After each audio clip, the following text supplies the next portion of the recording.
इसे कहते हैं सोने पे सुहागा। दिन में मस्त काम, शाम को थोड़ी सी मस्ती और रात को आराम। क्या बात है राजीव, काम का मजा तो तब है जब काम अच्छा हुआ हो। स्वाति, तुम कहना क्या चाहती हो कि हम लोग का काम ठीक नहीं है? कहाँ हुआ यार, पिक्टोरियस पौधे के लिए आए थे, वो मिला? हाँ यार, स्वाति सही कह रही है। अब कल प्रोफेसर कपिल को क्या जवाब देंगे? अरे कह देंगे ना कि जहाँ तक आपने कहा था हम लोग गए थे, लेकिन पिक्टोरियस पौधा मिला ही नहीं। अरे ऐसे कैसे कह देंगे? अरे जो भी कहना है कल कहना है, ठीक है ना? तो कल कह देंगे। अब आप सब लोगों से तान्या कुछ कहना चाहती है। तान्या! ओए छिपी रुस्तम, क्या छिपा बैठा है? कहीं तुम्हारे पेरेंट्स शादी के लिए राजी तो नहीं हो गए? हाँ यार, क्या करते। अरे वाह, क्या बात है। अरे नहीं यार, ऐसा कुछ नहीं है। एक्चुअली आज सुबह ही सब कुछ फाइनल हुआ है। और तुम लोगों ने हमें बताया तक नहीं? कब है शादी? अगले महीने 23 तारीख को। और हाँ, तुम सबको आना है। अरे तुम नहीं भी बुलाओगे तब भी हम लोग पहुंचेंगे, है ना? खुशी का माहौल है, चले संगीत की तैयारी शुरू करते हैं। अंताक्षरी खेलते हैं।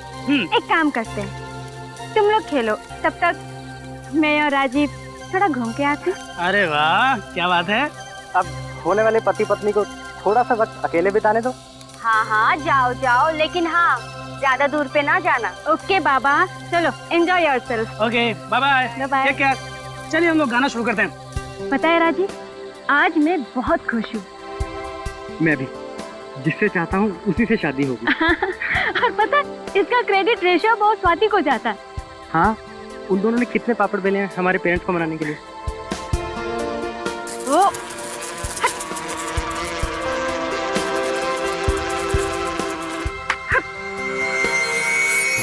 भागो यहाँ से। हाँ भागो। चल।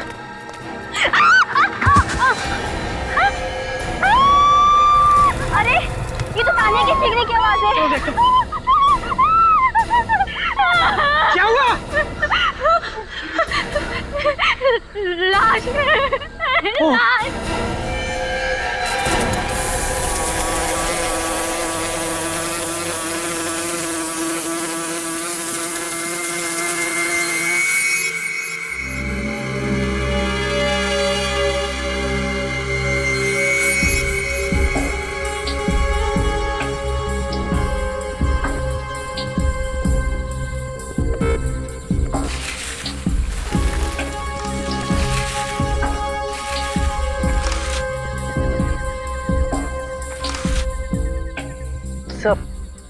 लाश काफी खराब हो चुकी है। लगता है काफी टाइम हो गया लाश को यहाँ पे गाड़े हुए। कीड़ों ने भी काफी खा लिया है। लेकिन लाश को ऐसे क्यों गाड़ा? आधी लाश जमीन के अंदर और आधी जमीन से ऊपर। नहीं, गाड़ा तो पूरा ही होगा। शायद जानवरों ने लाश को बाहर खींच लिया है। खोदने के लिए ना।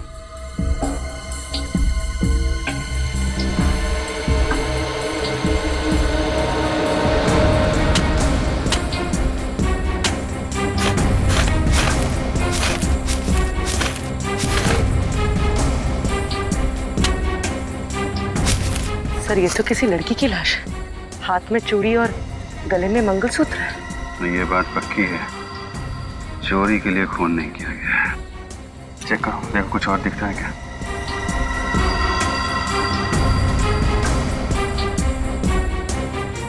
ये सबसे पहले लाश किसने देखी थी? मिस तान्या ने सर। हाँ सर, न ही मेरा पैर फिसलता, न ही मैं गिरती और न ही मुझे ये लाश दिखती। हम दोनों टहल रहे थे सर कि अचानक से बहुत सारे ब्लोफ्लाइज हमारे ऊपर आ गए, और हम जानते हैं कि ब्लोफ्लाइज सिर्फ लाश पर ही मंडराते हैं, तो इसलिए हम घबरा के भागने लगे। तो अचानक से तान्या के पैर फिसलने पर वो एकदम से लाश के ऊपर जा गिरी।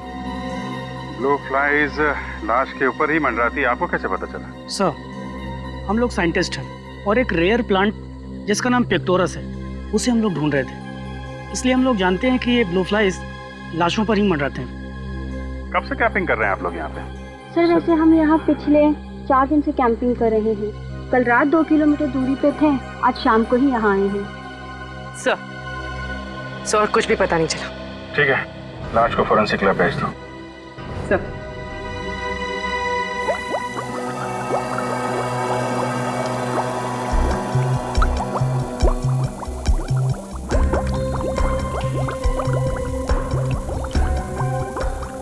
आसान कैसी हुई इसकी मौत?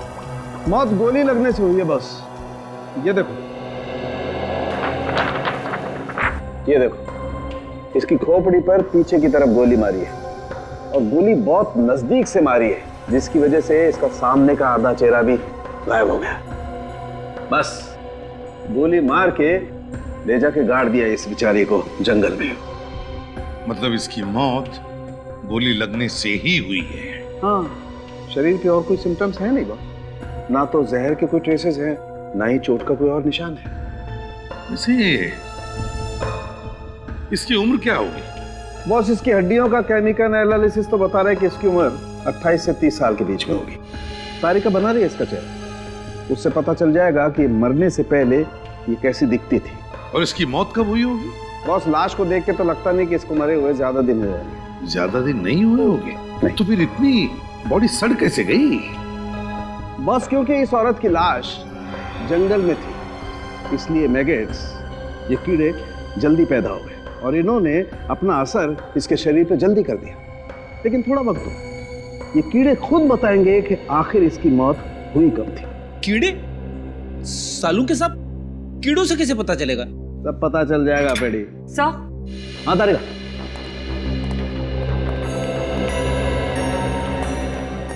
मरने से पहले ये औरत कुछ ऐसी दिखती होगी। रेडी, हमारे रिकॉर्ड से पता लगाओ क्या किसी ने इस औरत के गायब होने की रिपोर्ट लिखवाई है क्या? Yes sir.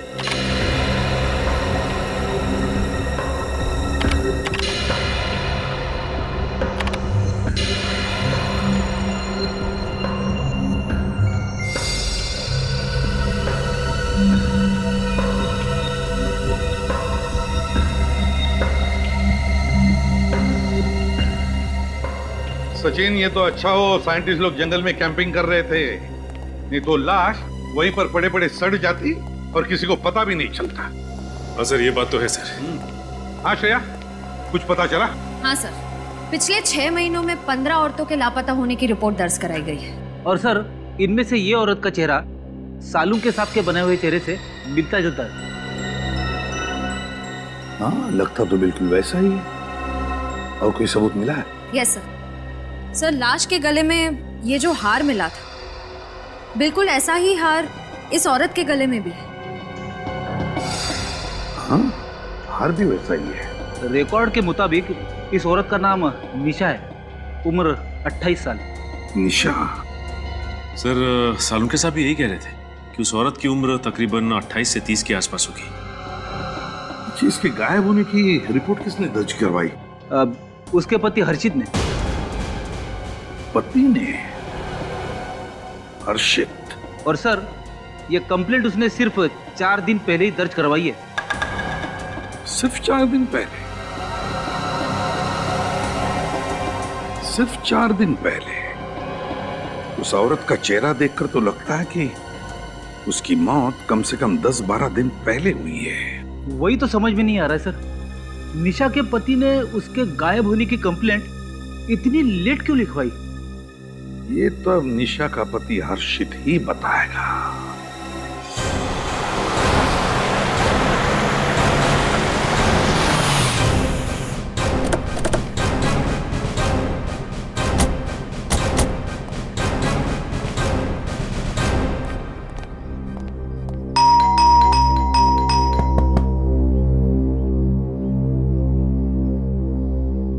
डॉक्टर हर्षित? आप भी डॉक्टर हर्षित हैं? जी, आप लोग? हम लोग सीआईडी से। आइए आइए, अंदर आइए। आइए आइए। नहीं, ठीक है। अरे डॉक्टर हर्षित, आपने रिपोर्ट लिखवाई थी कि आपकी पत्नी निशा पिछले 4 दिनों से गायब है। जी, 4 दिनों से गायब है यार? क्या उससे पहले मुझे नहीं पता, मैं खुद यहाँ पे नहीं था। कहाँ थे आप? मैं कुछ ऑफिस के काम से पूना गया हुआ था, 1 मई से 10 मई तक। मतलब 1 मई से पहले निशा आपके साथ यहीं थी, घर पे? जी, मगर आप लोग मुझसे ये सब क्यों पूछ रहे हैं? क्योंकि हमें एक लाश मिली है और लाश के पास से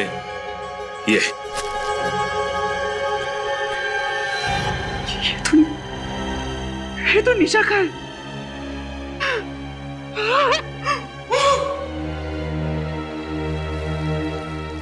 सर ये तो ओवर एक्टिंग करने लगा। करने दो सचिन, बड़े बड़े एक्टरों को देखा है हमने, करने दो।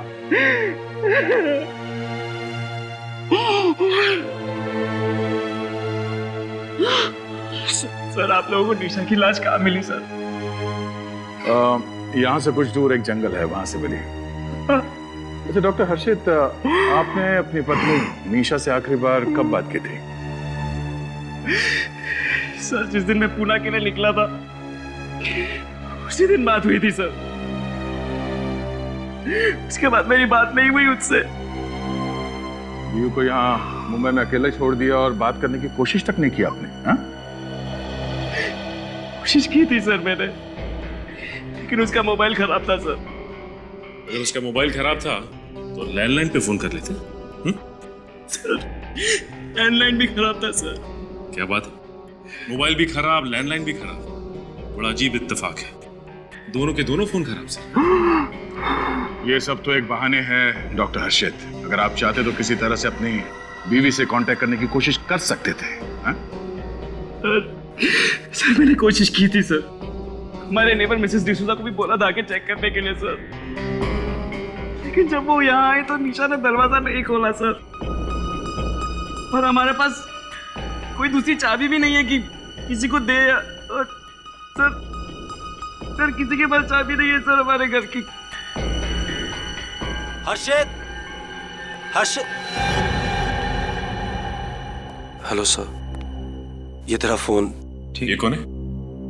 सर मैं, ये मेरा बचपन का दोस्त अनुराग, इसी को दिया था मैंने फोन रिपेयर करने के लिए।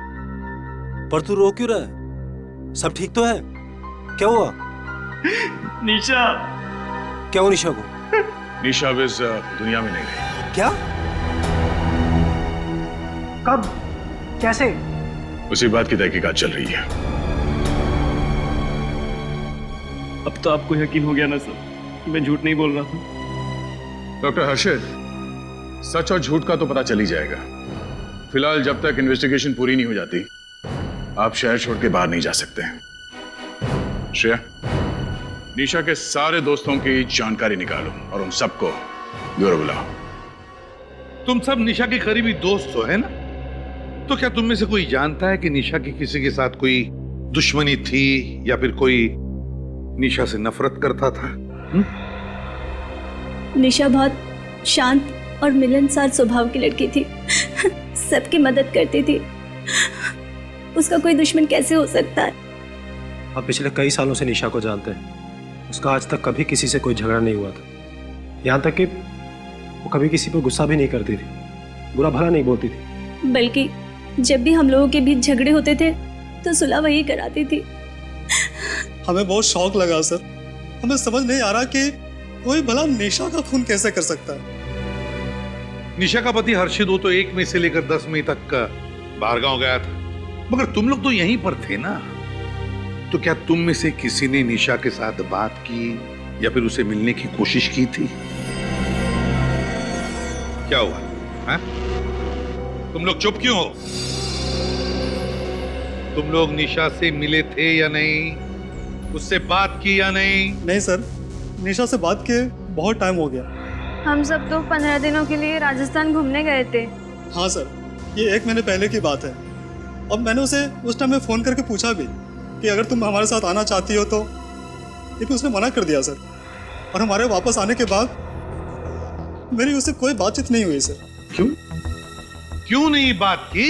हैं? 1 महीना हुआ, तुम्हें से किसी ने भी निशा को फोन तक नहीं किया, उसकी पूछताछ नहीं की। अपने आप को उसके करीबी दोस्त कहलाते हो ना? हैं? वाह। और फिर वो है निशा का पति जिसे उसकी चिंता ही नहीं। और एक तुम निशा के सबसे करीबी दोस्त। वाह रे वाह दोस्त। सर लगता है कि निशा के परिवार वालों को निशा की चिंता थी ही नहीं, बनाई उसके दोस्तों को। नहीं सर, ऐसी कोई बात नहीं है सर। ऐसी कोई बात नहीं तो फिर और क्या बात है? अगर तुम में से किसी को भी ख्याल होता ना निशा का, तो आज बेचारी वो जिंदा होती। सर, मैं कुछ कहना चाहती हूँ। अब क्या कहना बाकी है, हैं? चलो बताओ। सर, मैं निशा से मिली थी। निशा से मिली थी? कब? 7 मई को मैं उसके घर गई थी उससे मिलने। मुझे समझ नहीं आ रहा है ये बात मुझे कहनी चाहिए भी या नहीं। मैं इसमें फंसना नहीं चाहती। और तब निशा घर पे थी? जी हाँ, बिल्कुल सही सलामत। तुम्हें पूरा यकीन है 7 मई को ही तुम मिली थी निशा से? जी हाँ। अच्छा, तो उस वक्त निशा का बर्ताव कैसे था? मेरा मतलब है क्या वो ठीक ठाक थी? कोई टेंशन वगैरह था उसे? जी हाँ, थोड़ी सी परेशान दिख रही थी, टेंशन में थी। मैंने जब उससे पूछने की कोशिश की तो उसने मुझे कुछ नहीं बताया। ठीक है, तुम लोग जा सकते हो, लेकिन जब तक हमारा इन्वेस्टिगेशन पूरा नहीं होता तुम लोग शहर छोड़कर नहीं जाओगे, समझे?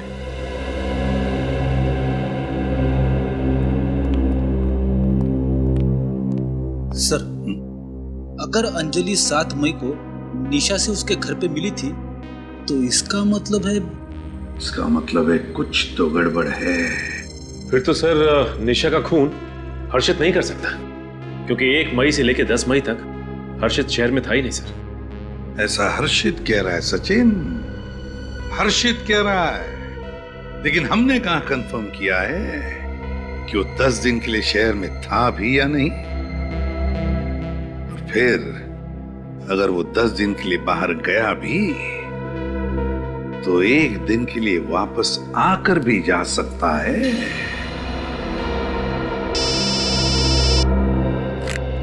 हाँ साळुंखे, बस खुली हुई लाश पर ये ब्लो फ्लाइज, जिसे साधारण तौर पर मक्खी कहते हैं, 10 मिनट के अंदर अंदर पहुंच जाती है और लाश पर पहुंचने के कुछ ही देर में ये ब्लो फ्लाइज अंडे देना शुरू कर देती है। एक ब्लो फ्लाई एक साथ 250 से 300 अंडे दे सकती है और फिर 10 से 12 घंटों के अंदर अंदर ये अंडे फूटने लगते हैं और इसमें से 2 मिलीमीटर लंबा लार्वा निकलता है और फिर ये लार्वा लाश के मांस को खाता खाता बड़ा होकर के 8 से 10 दिन के अंदर एक प्यूपा बन जाता है और फिर 3 से 4 दिन के अंदर अंदर इस प्यूपा में से निकलती है पूरी एडल्ट ब्लो फ्लाई और ये ब्लो फ्लाई अपने अगले शिकार के लिए उड़ जाती है।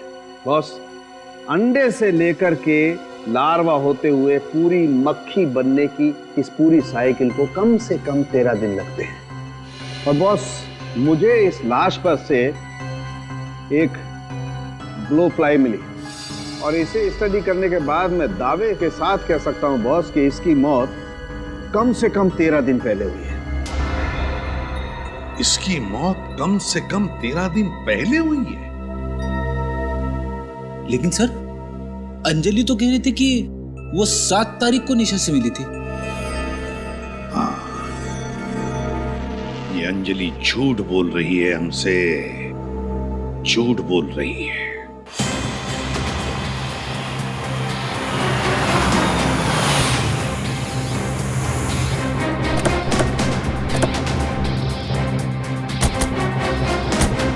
निशा की सहेली अंजलि जितनी भोली दिखती है उतनी भोली है नहीं।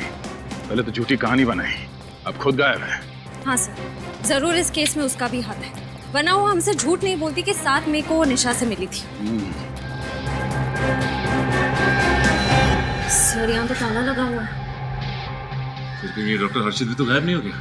पहले अंजलि और अब ये डॉक्टर हर्षित, दोनों के दोनों एक साथ गायब हैं। माजरा क्या है? अंदर चल के देखते हैं।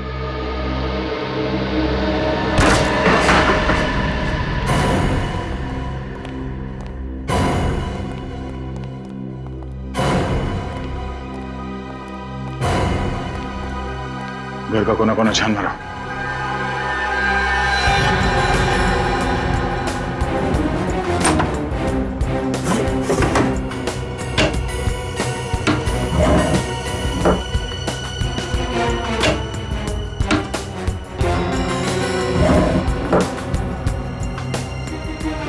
सर।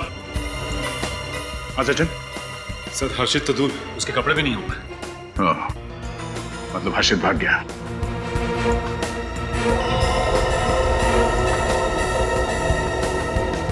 सर हर्षित, ये देखिए, लगता है खून का निशान है। श्रेया, ये खून है या नहीं इसे कंफर्म करना पड़ेगा। जरा गाड़ी से ट्रेन लेना। सर कहीं इस हर्षित और अंजलि के बीच में कोई रिलेशन तो नहीं? हो सकता है सचिन, हर्षित और अंजलि ने मिलकर निशा का खून किया और अब दोनों गायब हैं।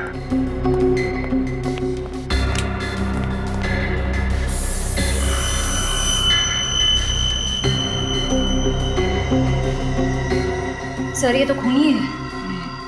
सर इसका मतलब डॉक्टर हर्षित ने निशा का खून इस घर में ही किया है। अगर डॉक्टर हर्षित ने निशा का खून यहाँ इस घर में किया तो उसकी लाश वहां जंगल कैसे ले गया होगा? गाड़ी से? और सर डॉक्टर हर्षित की गाड़ी तो बाहर ही खड़ी है। चलो देखते हैं। ये लो, डॉक्टर हर्षित हड़बड़ी में घर से तो भाग गया और अपनी गाड़ी लेकर नहीं गया। सर हो सकता है जल्दबाजी में वो टैक्सी में चला गया हो या फिर अंजलि की गाड़ी में भाग गया हो। ये भी तो हो सकता है कि वो अच्छी तरह से जानता था कि अगर वो अपनी गाड़ी लेकर जाएगा तो गाड़ी आसानी से ट्रेस कर ली जाएगी।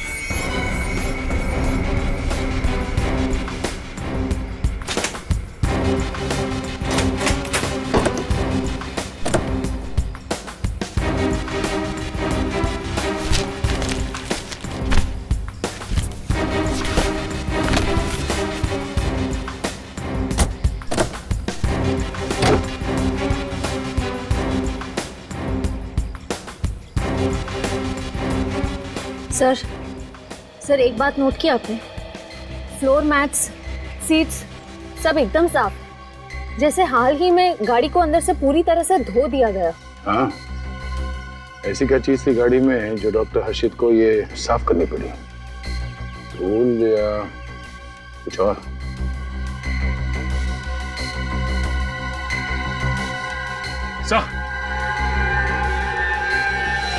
हाँ सर, ये देखिए यहाँ पे भी खून लगा हुआ है।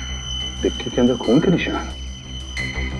एक बात तो पक्की हो गई कि डॉक्टर हर्षित ने अपनी बीवी निशा को घर के अंदर मारा और फिर उसकी लाश को गाड़ी के डिक्की में डाल के जंगल में ले जाके फेंक दिया। एक काम करते हैं, आस पड़ोस के लोगों से पूछताछ करते हैं, किसी ने कुछ तो देखा होगा। मैंने कुछ नहीं देखा। अरे मैं अभी अभी तो अपने बेटी के घर से आई हूँ। बेटी के घर थी मैं, और मैं नहीं जानती ये हर्षित कहाँ है। माँ जी, आप अपने बेटी के घर कितने दिनों तक थी? ये लो, पहले मेरी सास थी मुझसे ये सब पूछने के लिए, और उसके बाद मेरा पति, और अब ये सीआईडी हमसे हिसाब मांगेगी। हम कहाँ थे, कितने दिन के लिए थे? अरे मेरी बेटी है और मेरी मर्जी है, मैं चाहे जितने दिन चाहूं अपनी बेटी के यहाँ रह सकती हूँ। तुम होते कौन हो मुझसे ये सब पूछने वाले? माँ जी आप तो बुरा मान गई, हमारा ये मतलब नहीं था। अरे मैं तो अपनी बेटी के यहाँ 4 दिनों के लिए गई थी। अरे उसके बच्चों की परीक्षा थी ना, तो थोड़ी मदद करने। अब ये तो बहुत अच्छी बात है माँ जी। हाँ, अब आई हूं ना, तब से बस अपना सामान अनपैकिंग और घर के काम में ही लगी हुई हूँ। कोई नहीं है मेरे यहाँ ऐसा जो मेरी मदद करेगा। माफ करो भाई, मैंने किसी को नहीं देखा। मैं कुछ नहीं जानती हर्षित कहाँ है, क्या कर रहा है। जाओ यहाँ से। ठीक है। सुनो, शायद मुझे कुछ पता है जी। वो घर भी अजीब है और वो निशा और हर्षित भी अजीब ही थे। क्यों माँ जी, अजीब क्या था? अरे बेटा, 4-6 दिन पहले की बात है। एक रात में टीवी पर अपना मनपसंद कार्यक्रम, शास्त्रीय संगीत का कार्यक्रम देख रही थी। तभी अचानक मुझे हर्षित के घर से अचानक किसी के जोर से चीखने की आवाज सुनाई दी थी। अरे कोई चीखा? कि जरूर कोई चीखा। और ये चीख इतनी रात को कौन हो सकता है? ये आवाज तो मुझे निशा की लग रही है।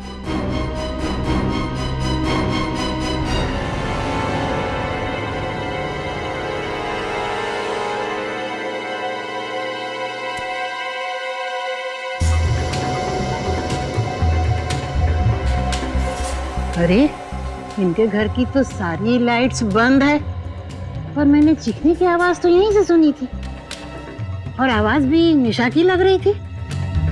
निशा, पता नहीं क्या कर रहे हैं भाई, चीखने की आवाज तो मुझे निशा की लगी।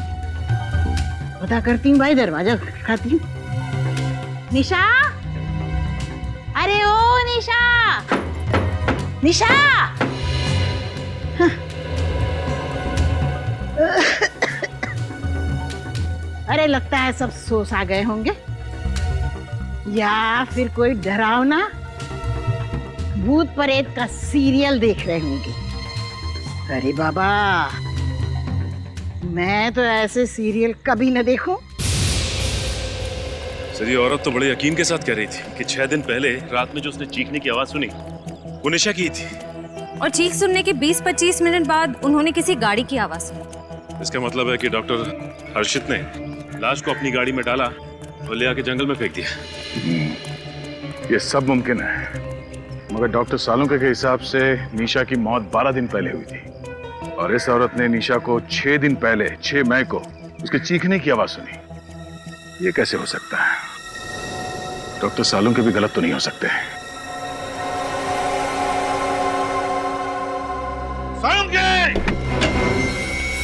सालुंके, समझता क्या है तू अपने आप को?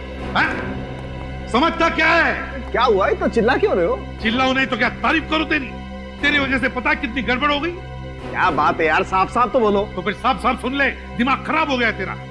सटिया गया तू। अरे दिमाग, हाँ तू रिटायर हो जा तू। पर फ्रेडी सर, आखिर हुआ क्या है? अरे उससे क्या पूछते हो? मुझसे पूछो। पूछो ना, अपने बॉस से पूछो, सालुंके सर से पूछो। क्या क्या हुआ बताओ तो। तूने गलत इंफॉर्मेशन दी और उसकी वजह से निशा की केस बिगड़ गई है। सालुंके, क्या गलत इंफॉर्मेशन दी मैंने? क्या गलत इंफॉर्मेशन दी? तो सुन, तूने कहा था ना कि बॉस, मैं दावे के साथ कहता हूँ कि निशा की मौत 13 दिन पहले हुई है, मतलब 30 अप्रैल को हुई है। कहा था ना? हाँ, तो इसमें गलत क्या है? क्या गलत है? सालुंके, निशा की मौत 13 दिन पहले नहीं बल्कि 7 दिन पहले हुई है। 7 दिन पहले। समझो? कोई सबूत है तुम्हारे पास? सबूत नहीं, गवाह है हमारे पास, गवाह है। गवाह? हाँ सालुंके साहब, निशा की पड़ोसी ने 6 मई की रात को निशा के चिकनी की आवाज सुनी थी। अरे पर ये कैसे हो सकता है? ये नहीं हो सकता है। This is impossible. कैसे इम्पॉसिबल? हाँ, क्यों इम्पॉसिबल? ये ब्लो फ्लाइज मुझसे झूठ नहीं बोल सकती है प्रद्युमन। ये ब्लो फ्लाइज हैं, मक्खियां हैं, कोई इंसान नहीं है जो अपनी उम्र छुपा जाए। और आज तक मुझसे कोई गलती नहीं हुई, तो आज मुझसे कोई गलती क्यों होगी यार? हो सकती है क्या सालुंके? गलती हुई है गलती तेरे से। तूने गलती की है सालुंके।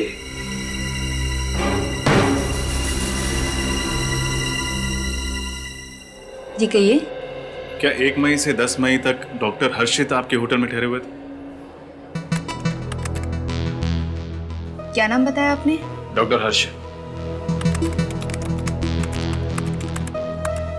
हाँ सर, 1 मई से 10 मई तक डॉक्टर हर्षित इसी होटल में ठहरे थे। यही है?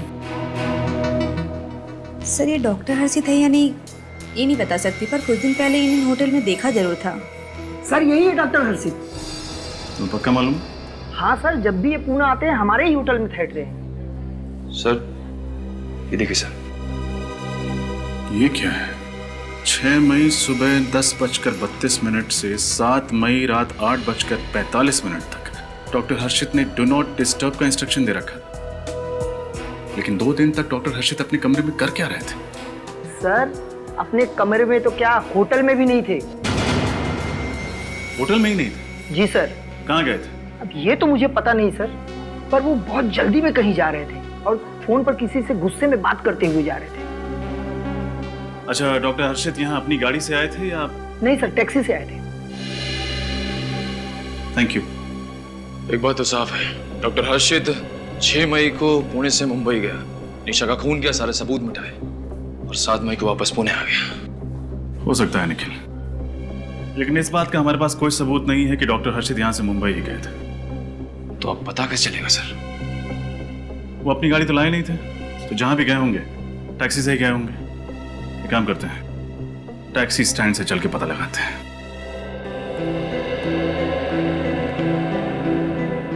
सब बताइए ना, हुआ क्या है? सब प्लीज बताइए क्या हुआ?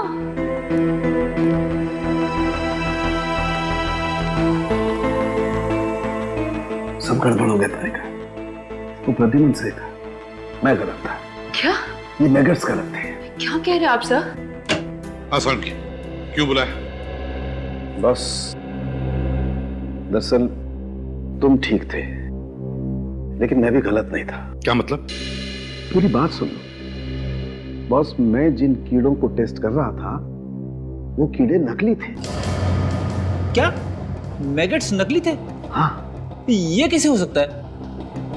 बॉस सालुंकी, ये कैसे हो सकता है? हाँ? तूने ही तो कहा था ना कि ये मक्खियां इंसानों की तरह अपनी उम्र झूठी नहीं बता सकती। फिर ये कैसे हुआ? बॉस, ये मक्खियां अभी भी झूठ नहीं बोल रही। फिर वही बात सुन लो। ये कीड़े हैं तो 13 दिन पुराने, लेकिन ये निशा की लाश के नहीं है। क्या? निशा की लाश के नहीं है? नहीं। तो फिर किसके? ये कीड़े किसी और के हैं बॉस। किसी और लाश पर से किसी ने कीड़े उठाकर निशा की लाश पर लाकर के रख दिए। सर, इसका मतलब उसकी मौत 6 मई को ही हुई थी, उस गवाह के मुताबिक 7 दिन पहले। हाँ बॉस, तो ये बात है। इसीलिए वो 7 दिन का फर्क मौत में है। मतलब कोई चाहता था कि हमें लगे कि निशा की मौत 7 दिन पहले नहीं बल्कि 13 दिन पहले हुई है। मगर सर, ऐसा काम कौन कर सकता है? ऐसा काम वही कर सकता है फ्रेडी, जो बड़ा होशियार है, चालाक है, जो लाशों के सड़ने के बारे में जानता है, जो मैगट्स के बारे में जानता है, और वो है डॉक्टर हर्षित। डॉक्टर हर्षित। ध्यान से देखो, शायद देखा हो। नहीं साहब, नहीं देखा। नहीं देखा? भाई साहब, ये आदमी आपकी टैक्सी में बैठा था क्या?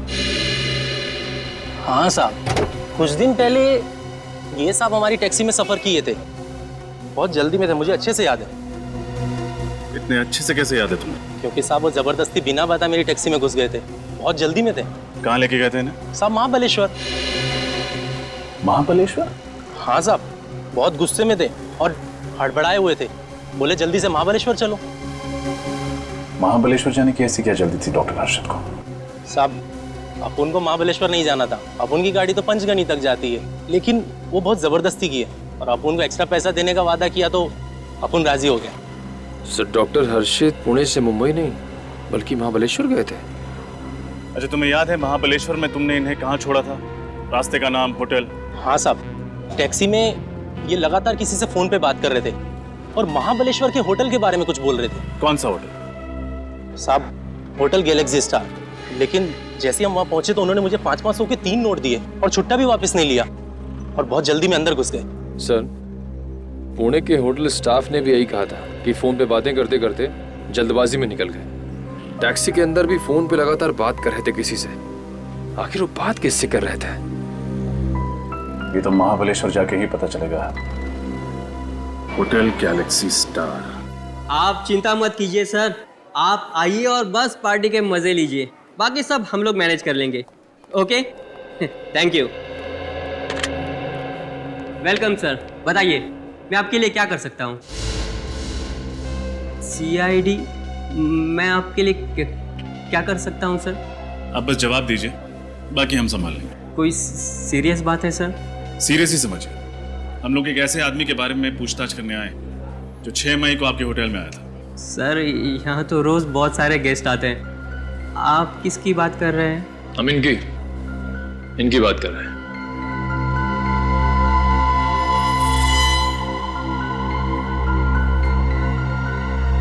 ये आदमी, ये तो वही पागल आदमी है सर। मुझे तो पहले से लगा कि ये आदमी सही नहीं है। पागल आदमी? नहीं, ये डॉक्टर है, इनका नाम हर्षित है। डॉक्टर है? पर सर उस दिन तो एकदम पागलों की तरह बर्ताव कर रहा था ये। अच्छा, ये यहाँ पे आए कब थे? सर अभी बताता हूँ।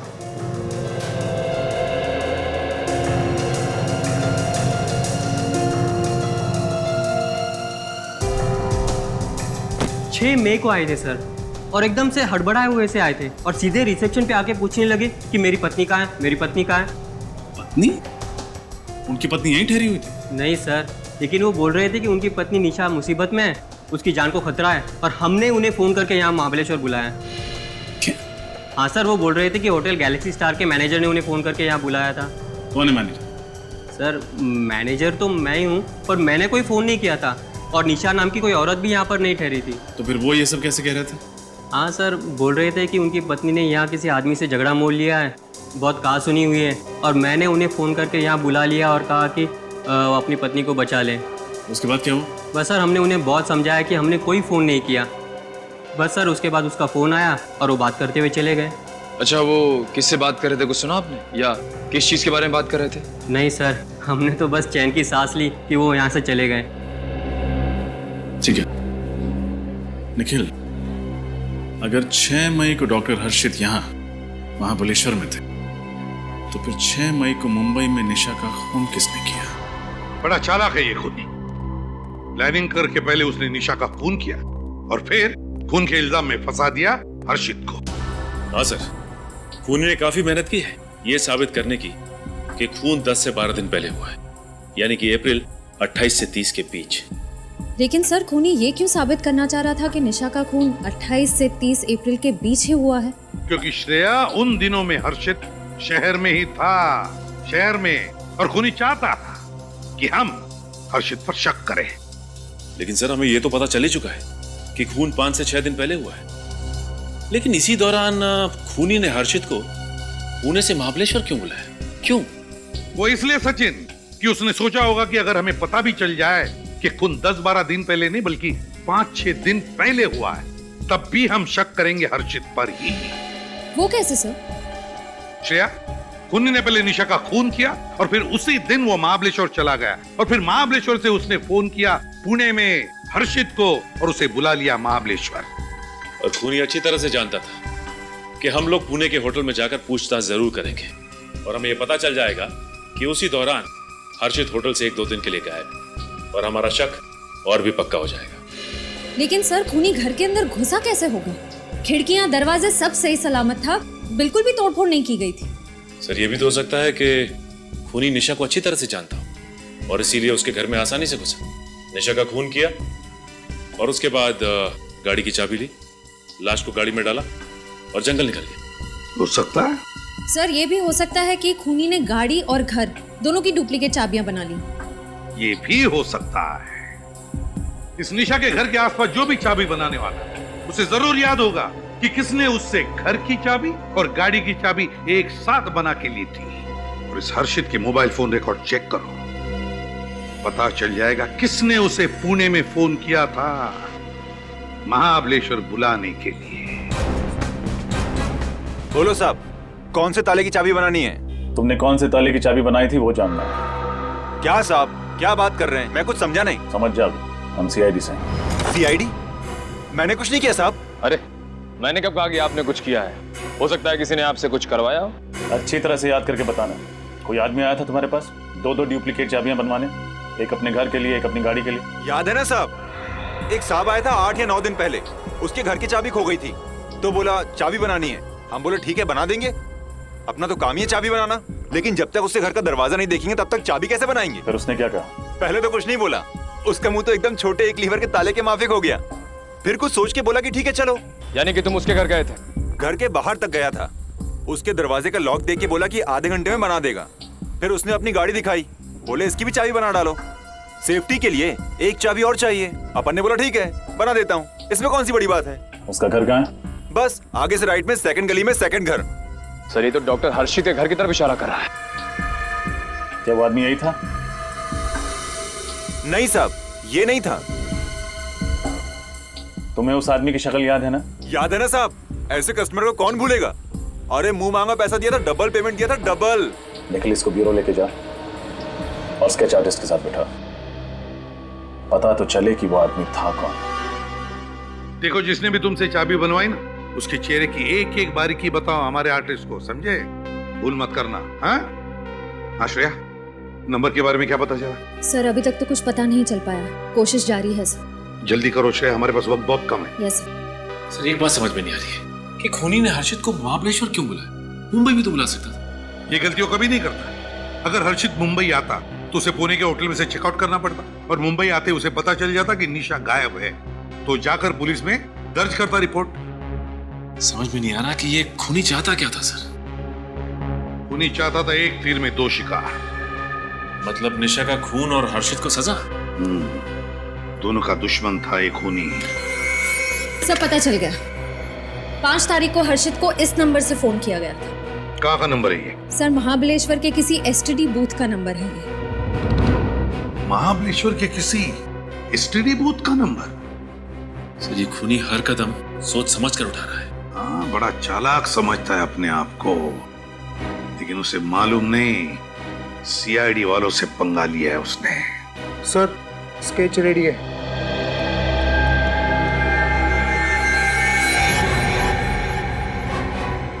यही है वो? इसी ने तुमसे चाबी बनवाई थी? हाँ साहब, यही है वो। इसने अपने को डबल पैसा दिया था। इसका चारा कैसे भूल सकता हूँ मैं? My God. सर इस आदमी को देख के यकीन ही नहीं होता कि ये वही आदमी है जिसने खून किया।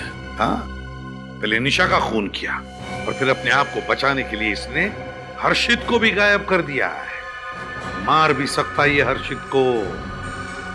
इसका फोन नंबर तो है ना हमारे पास, बस फोन करो, पता लगाओ है कहां पर ये, और फिर उठाओ इसे।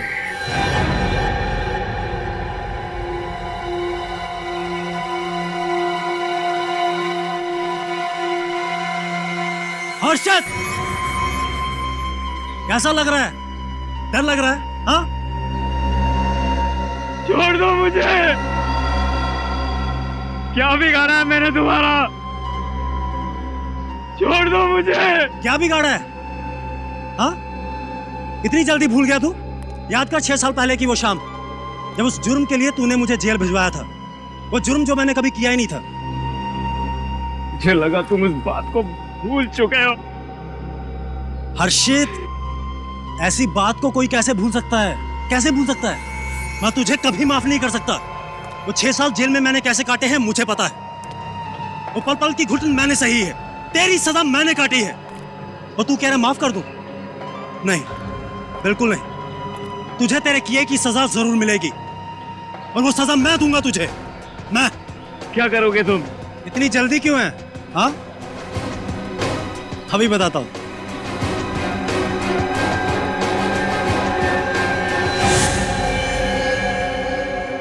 नहीं नहीं नहीं नहीं नहीं। इस रिवॉल्वर में 6 गोलियां होती हैं, और इसमें सिर्फ 5 हैं। तुझे पता है एक गोली कहां गई? पता है? नहीं। इस गोली से एक का खून कर चुका हूं मैं। किसका? तुम्हारी प्यारी बीवी निशा का। नहीं। हाँ, मैं तुम्हें नहीं छोड़ूंगा। चिल्ला मत, ऊंची आवाज पसंद नहीं है मुझे, चीख मत। 6 साल की सजा, बंदूक की 6 गोलियां लेंगी। पहली गोली चली निशा पर, दूसरी चलेगी तेरे पर। तुझे पता है जब मैं जेल में था ना, यही सोचता था कि बाहर जाकर तेरे से बदला कैसे लूंगा। हर एक गोली हर एक साल का बदला लेगी तेरे से, जो जेल में मैंने काटे हैं।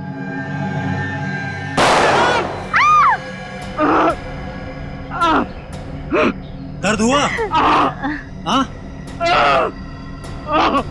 रोना आ रहा है? बहुत रोना आ रहा है?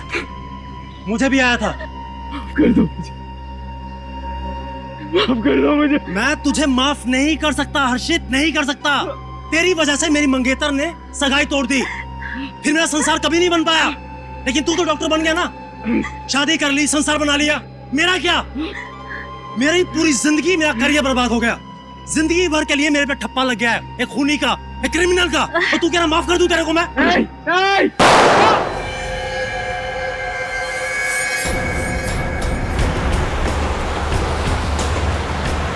सर सिग्नल इधर से आ रहा है।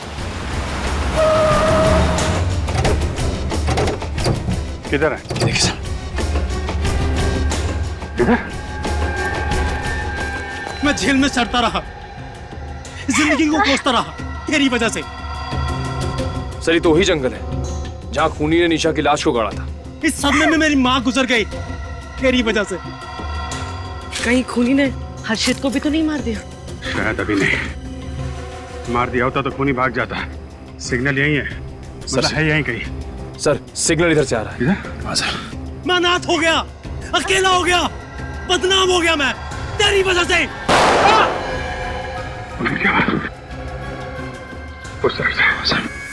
मैं टूट गया, मैं बिखर गया। मुझे उन 6 सालों का हिसाब चाहिए। तुम बचोगे नहीं अनुराग, जेडी तुम्हें पकड़ ही लेगी। फांसी होगी तुम्हें, फांसी। सर सिग्नल सबसे आ रहा सर। फांसी तो होगी, इससे पहले मैं तुझे फांसी दूंगा। नहीं, नहीं।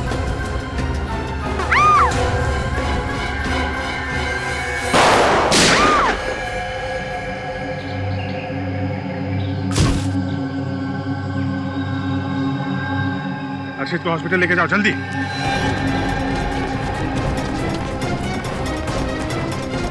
कुछ नहीं होगा आपको।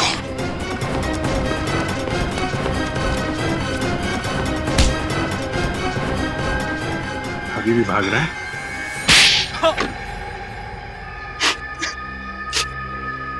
कॉलेज में मैं हर्षित और निशा का दोस्त था। हॉस्टल में हर्षित के हाथों एक लड़के का खून हो गया। उसने उस जुर्म में मुझे फंसा दिया। उस झूठे खून के इल्जाम में मुझे 6 साल जेल में काटने पड़े। कि जेल से निकलने के बाद हर्षित से झूठी दोस्ती का नाटक किया तुमने। ये तेरा फोन। ये कौन है? ये मेरा बचपन का दोस्त अनुराग। मैं बदला लेना चाहता था, जैसा उसने मुझे झूठे इल्जाम में फंसाया था, मैं भी उसे फंसाना चाहता था। निशा का खून करके? निशा के घर की डुप्लीकेट चाबियां मैंने बनाई, और जब निशा अकेली थी मैंने उसका खून कर डाला। मैंने उसके घर का फोन और मोबाइल खराब कर डाला ताकि वो हर्षित से बात ना कर सके। मैंने जानबूझकर उसके खून के छींटे जगह जगह छोड़ दिए ताकि सीआईडी को लगे कि हर्षित सबूत मिटाने की कोशिश कर रहा था, ताकि वो जेल जा सके उस जुर्म के लिए जो उसने कभी किया ही नहीं था। लेकिन अंजलि को क्यों अगवा किया तुमने? क्योंकि ये हर्षित की मदद कर रही थी, उसे बचाने की कोशिश कर रही थी। इस लड़की की वजह से मेरा बना बनाया प्लान बर्बाद हो जाता। मुझे गुस्सा आया, मैंने उसे किडनैप किया और अपने पास यहाँ रख लिया, जंगल में। मैं हर्षित के साथ दोस्ती निभा रही थी, मैं तुम्हें कभी माफ नहीं करूंगी। तुमने डॉक्टर हर्षित को महाबलेश्वर क्यों बुलाया? ये मेरा प्लान बी था, ताकि अगर सीआईडी को किसी तरह पता चल भी जाए कि खून 6 मई को हुआ था, तब भी शक हर्षित पर जाए, ताकि सीआईडी को लगे कि 6 मई को हर्षित पुणे से मुंबई आया, निशा का खून किया और 7 तारीख को वापिस चला गया। प्लान ए, प्लान बी सब फ्लॉप हो गए। जब तुम्हें लगा कि तुम्हारा भांडा फूट जाएगा तो तुम अंजलि और डॉक्टर हर्षित को यहाँ जंगल में लेके आए उनका खून करने। लेकिन तुम्हारा बैड लक, सीआईडी टाइम पे आ गई। डॉक्टर हर्षित को तो उनके किए की सजा मिलेगी, लेकिन तुम्हें कानून को गुमराह करने और निशा के खून करने के जुर्म में कड़ी से कड़ी सजा मिलेगी, शायद फांसी।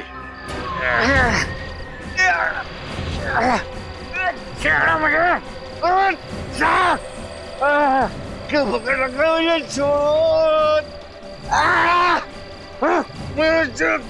नीचे बिठा से, नीचे बिठा। मुंह खोल इसका, मुंह खोल।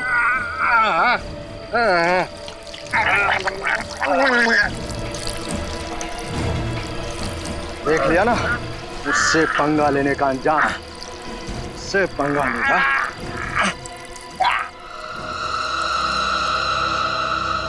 बॉस, ये उंगली एक लड़की की है जिसकी उम्र 22 से 25 साल के बीच में है। सर कोई और खास बात? हाँ, एक खास बात पता चली है। ये उंगली जिस किसी भी लड़की की है उसे जरूर कोई किडनी की तकलीफ और फंगल इन्फेक्शन हुआ है। इतनी कम उम्र में किडनी की बीमारी? बीमारियां आजकल उम्र देख के नहीं होती हैं फ्रेडी। निखिल, एक काम करो, पता लगाओ इस हफ्ते भर में 22 और 25 साल की उम्र की कितनी लड़कियां गायब हुई हैं और उनके गायब होने के रिपोर्ट्स लिखवाए गए हैं। हाँ। सर, मेरी समझ में ये नहीं आ रहा है कि उस लड़की की उंगली वहां तक पहुंची कैसे?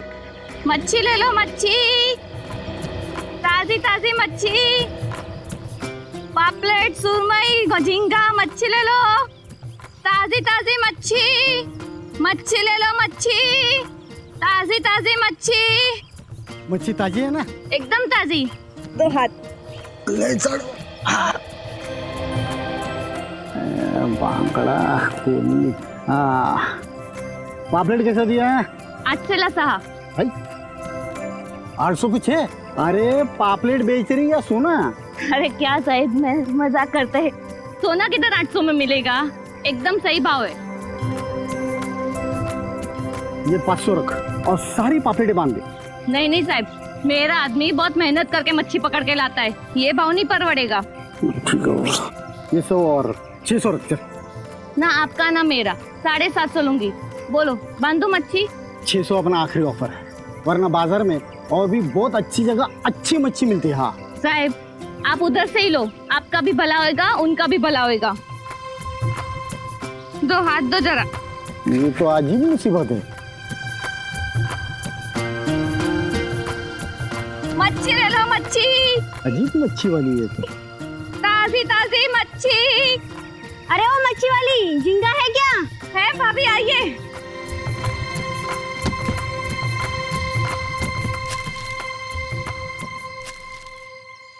मच्छी ले लो, मच्छी। ओ ताई, यहाँ ना। आली आली, झिंगाड़ा है क्या? आहे आहे, हाथ दे मला। हे बघा, देखने में तो ठीक लग रही है, जरा काट के बताना। क्या मेम साहब, बाहर से जितना ताजा है अंदर से भी उतना ही ताजा है।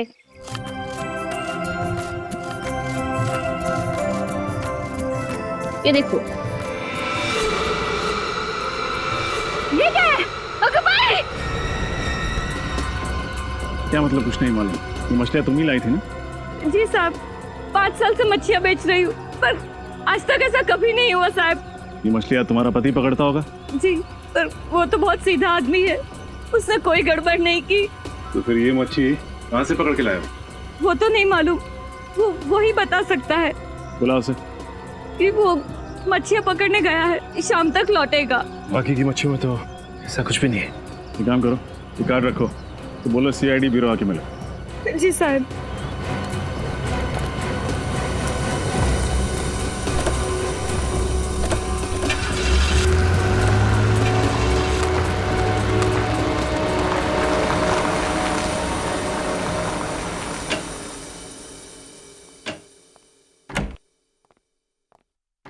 रेडी?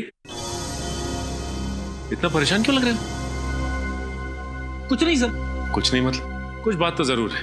रेडी, देखो जब मैं परेशान था ना, तो तुमने मेरे दिल का बोझ हल्का किया था। आज मेरी बारी, चलो बताओ क्या है? सर, मुझसे एक बहुत बड़ा जुर्म हो गया है और उस जुर्म का प्रायश्चित तो मैं कैसे करूं, समझ में नहीं आ रहा है। जुर्म किया?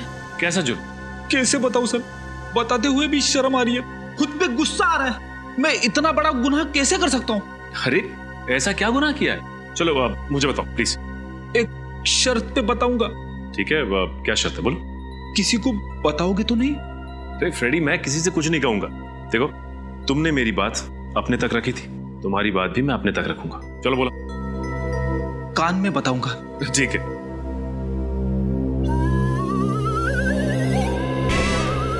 इतनी सी बात है, इस बात के लिए तुम अपने आप को गुनहगार कह रहे थे, मुजरिम कह रहे थे? अरे आप हंस रहे हो सर? एक शादीशुदा आदमी के लिए ये एक बहुत बड़ा गुनाह है, बहुत बड़ा गुनाह। आदमी खुद का जन्मदिन भूल जाए तो भी चलता है, लेकिन उसे कभी भी अपनी सासू माँ का जन्मदिन नहीं भूलना चाहिए। अब सारी बात समझ में आई मुझे। तुम अपनी सासू माँ का जन्मदिन भूल गए, राइट? और इस बात को लेके भाभी जी नाराज हो गई, राइट? नाराज? अरे सर, उसने मुझे घर का खाना देना बंद कर दिया है। पिछले 2 दिन से मैं बाहर का खाना खा रहा हूँ। पेट का बैंड बज गया है, बैंड। ये आवाज कैसे? अरे सर कुछ नहीं, फ्रेडी के पेट के रोने की आवाज है सर। फ्रेडी तुम्हारे पेट के रोने की आवाज थी ये? माय गॉड, कितनी बार कहा है तुम्हें अपने खाने पीने का ध्यान रखो। अरे जाओ जरा दौड़ो, कसरत करो। क्या? चलो जाओ, मछुआरे को लेकर आओ जिसके मछली में से उंगली मिली थी। जाओ और दौड़ के जाओ।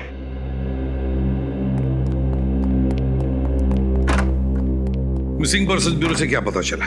सर, इस हफ्ते 5 ऐसी लड़कियों की रिपोर्ट लिखवाई गई है जो मिसिंग है, जिनकी उम्र 22 से 25 के बीच में है।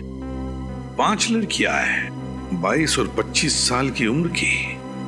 उनके घर वालों से जाकर पूछताछ करनी पड़ेगी, अच्छी तरह से पूछताछ करनी पड़ेगी। सर, अरे वो मछली जिसमें से उंगली मिली थी, कहां पकड़ी थी तुमने वो? साहब, वो मछली मैंने समुंदर से पकड़ी थी। समुंदर से? सर, इतने बड़े समुंदर में एक लड़की को ढूंढना बड़ा मुश्किल है।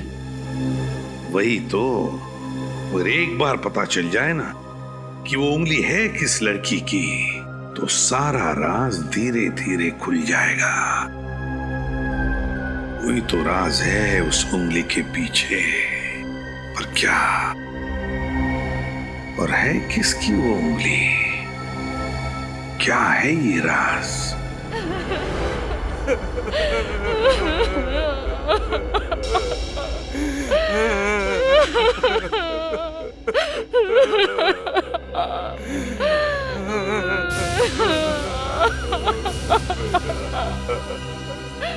किरण की तो मौत हो गई? सर, हम तो किरण के बारे में जानकारी हासिल करने आए थे, लेकिन यहाँ तो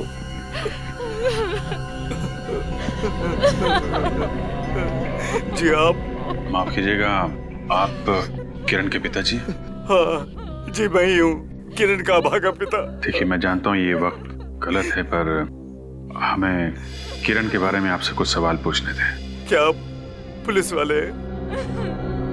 हम लोग सीआईडी से हैं। सीआईडी से? पूछो, क्या पूछना चाहते हो? दरअसल हमें एक उंगली मिली है, कटी हुई उंगली, और हमें शक है कि वो उंगली आपकी बेटी किरण की है। देखिए, हमारी जवान बेटी अब इस दुनिया में नहीं रही। हम लोग वैसे भी बहुत सदमे में हैं, और आप इस तरह की बातें करके हमारे गम का बोझ और मत बढ़ाइए। संभालो अपने आप को। मैं आपका दुख समझता हूँ। क्या किरण को किडनी की बीमारी थी? हाँ, लेकिन ये बात आपको कैसे मालूम? और उसे फंगल इन्फेक्शन भी था। जी, किडनी फेलियर की वजह से। देखिए, जिस किसी की भी ये उंगली है उसे ये बीमारी थी। अगर आप बुरा ना माने तो हम किरण का हाथ चेक कर सकते हैं। बिल्कुल नहीं, मैं इस तरह आपको अपनी मरी हुई बेटी का सबके सामने अपमान नहीं करने दूंगी। शांत हो जाओ शारदा, इन्हें जांच करने दो। ठीक है, अगर आपके लिए जरूरी है तो आप कर लीजिए। Thank you very much.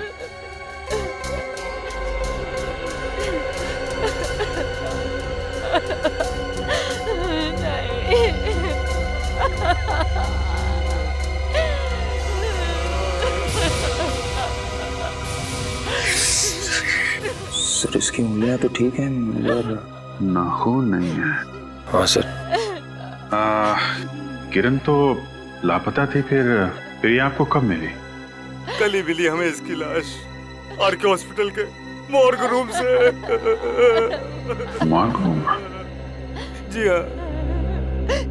देखिए, मैं जानता हूँ ये आपके लिए आसान नहीं है, पर हमें किरण की लाश फॉरेंसिक लैब ले जानी होगी जांच के लिए।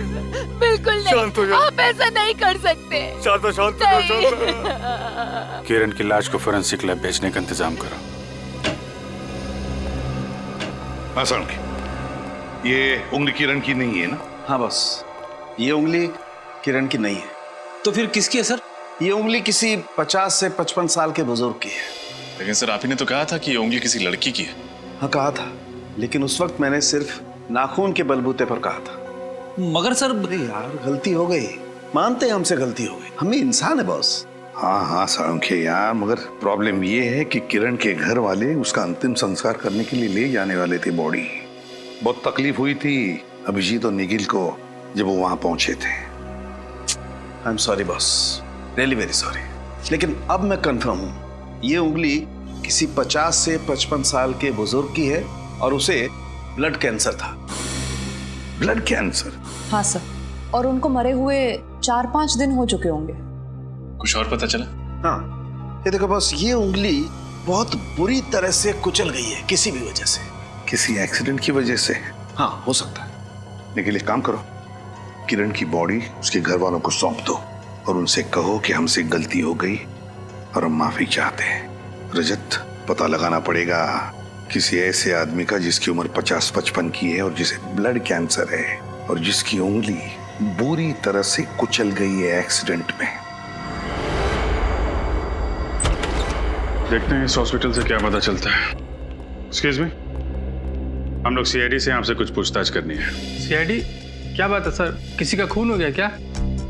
हाँ, हमें ये पता करना है कि कुछ दिन पहले आपके हॉस्पिटल में एक 50-55 साल के बुजुर्ग अपना कैंसर का इलाज कराने आए थे क्या? सर यहाँ सभी मरीज कैंसर का इलाज कराने ही आते हैं। आप किसकी बात कर रहे हैं सर?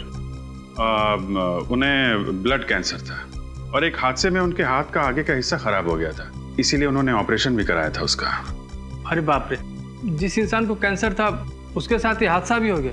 जिंदगी भी ना पता नहीं कितना कष्ट देती है कई लोगों को। सर मैं चेक करके बताता। प्लीज।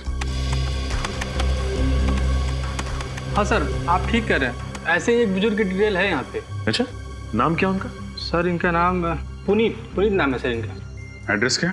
सर 32 VRB रोड, ज्योति नगर। ज्योति नगर।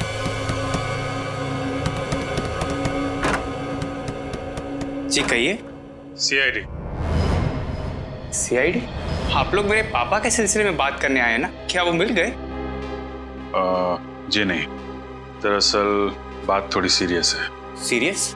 क्या हुआ सर? सर मेरे पापा ठीक तो है? जवाब दीजिए सर। बात यह है कि हमें कटी हुई उंगली मिली है। कटी हुई उंगली? जी हाँ, और हमें शक है कि वो उंगली आपके पिता पुनीत जी की है। क्या? ये नहीं हो सकता। नहीं, ये नहीं हो सकता। ऐसा ही हुआ है, यही सच है। कहाँ मिली उंगली? मछली के अंदर। मछली के अंदर से? जी हाँ। लेकिन आप लोग इतने यकीन के साथ कैसे कह सकते हैं कि वो उंगली मेरे पापा की ही है? देखिए, वो उंगली किसी 50-55 साल के आदमी की है जिसे ब्लड कैंसर है। Blood cancer? हे भगवान, मेरे पापा को भी ब्लड कैंसर था। कहीं वो उंगली। संभालिए अपने आप को। ये बताइए, आपके पिताजी गायब कैसे हुए?